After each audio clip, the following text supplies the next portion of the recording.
de la 5e Saint-Louis a été l'apothéose pour moi, puisque gagner 5 Saint-Louis, c'est rentrer un petit peu au panthéon des joutes, puisque c'est le record moderne des joutes, en tout cas des joutes de l'après-guerre. Mais c'est vrai que ce qui a été pour moi le plus fort cette saison, ça a été la réalisation du Grand Chelem, c'est-à-dire de gagner les 4 titres majeurs de la saison, que sont la Saint-Louis, et les 3 titres fédéraux, que sont la Coupe de France, le Championnat de France et le Championnat de Ligue. Ben en fait, la Coupe de France, c'est le premier à arriver dans le calendrier, puisque c'est un tournoi qui a lieu le 14 juillet, qui est un tournoi sur qualification en fonction du classement de l'année précédente. Ensuite, il y a le championnat de France, qui est le dernier tournoi de la saison, qui est une espèce de Masters, où c'est en fonction du classement de l'année en cours, où le premier, le mieux classé, prend le moins bien classé des qualifiés. Et pour se qualifier, il faut avoir fait au moins une demi-finale dans la saison. Donc c'est un tournoi très resserré, où il y a très souvent de très jolis coups de lance, parce qu'il y a énormément de qualité. Ensuite, il y a la Saint-Louis, c'est le 25 août. Et en fait, le championnat de Ligue, lui, c'est sur l'ensemble de la saison, puisque c'est le classement par points en fonction des résultats des tournois de la saison. Je crois que l'été 2007, c'était un Mésois qui vous avait pris le titre. Voilà, en été 2007, c'était un Mésois, en l'occurrence Bernard Betty, qui avait remporté sa deuxième Saint-Louis 15 ans après avoir remporté sa première. Alors c'est vrai que ce jour-là, il avait été touché par la grâce, il ne pouvait rien lui arriver, il avait jeté tout le monde de façon magistrale.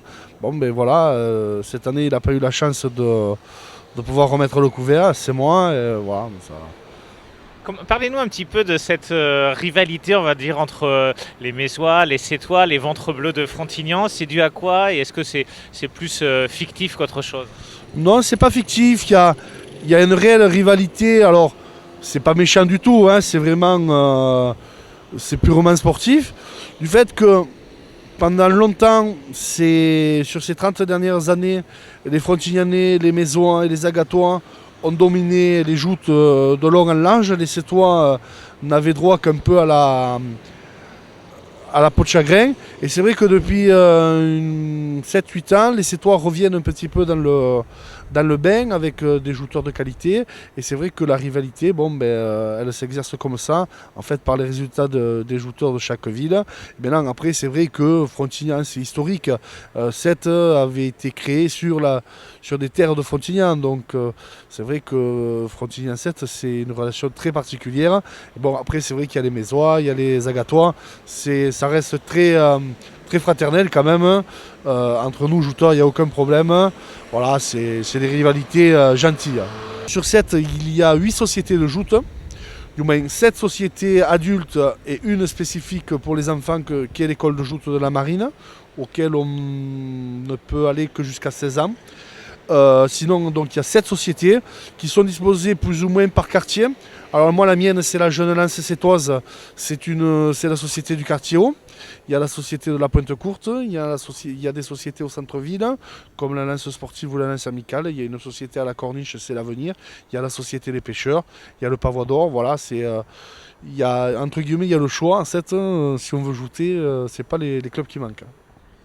Je crois que dernièrement, vous aviez eu des problèmes avec un conseil de discipline par rapport à une animosité des spectateurs. Qu'est-ce qui s'est passé? Alors, déjà, le conseil de discipline, j'ai été pendant les 4 dernières années le président de ce conseil de discipline. Donc c'est vrai que j'étais en charge avec d'autres de la gestion, de la tenue des jouteurs et de la justice des joutes au sens large.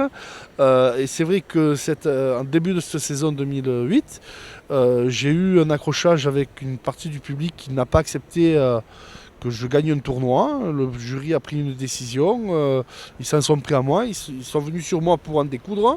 Bon, mais j'ai été obligé de me défendre. Bon, étant le seul, entre guillemets, licencié au milieu, j'ai dû m'auto-convoquer au conseil de discipline pour répondre de mes actes. Bon, ça fait partie de... On n'a pas de...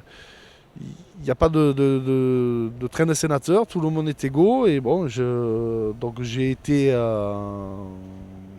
blanchi.